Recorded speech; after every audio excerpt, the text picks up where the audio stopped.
माजी स्थायी सभापती श्री दीपेश पुंडलिक म्हात्रे यांच्या प्रयत्नाने मोठ्या गावातील उर्वरित रस्त्याचे काँक्रिटीकरणाच्या कामाचा आज भूमिपूजन सोहळा अत्यंत आरोग्य, रस्ते आणि वीज यासाठी आपण सतत आग्रह धरत असतो सुधारणेचं आणि आपल्या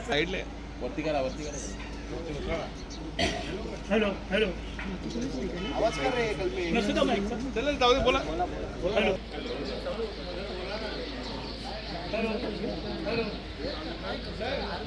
जय. तसेच इथे उपस्थित असलेले आपले कल्याण डोंबिवली महानगरपालिकेचे वार्ड स्थायी समितीचे माजी सभापती माननीय श्री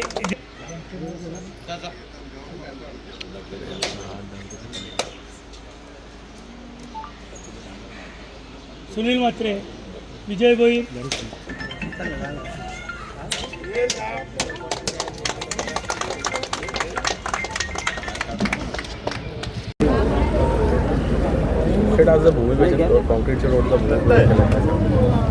मोठा गावमधील इंटरनल रस्त्याचं आज काँक्रिटीकरणाचं काम सुरू झालेलं आहे. याच्यासाठी महापालिकेच्या माध्यमातून 1,20,00,000चा निधी मंजूर झालेला आहे.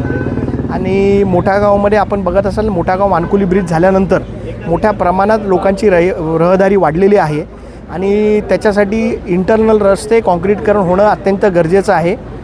मोठा गावामधील हा जो 30 फुटी रस्ता आहे याचं काँक्रिटीकरणाचं काम आपण येत्या काळामध्ये लवकरच सुरू करतो आहे. आज त्याचं भूमिपूजन झालं आहे आणि नागरिकांना याच्यामधून मोठा दिलासा मिळणार आहे, कारण मोठा गावातून एक पर्यायी रस्ता लोकांना लवकरच काँक्रिटीकरणातून मिळणार आहे.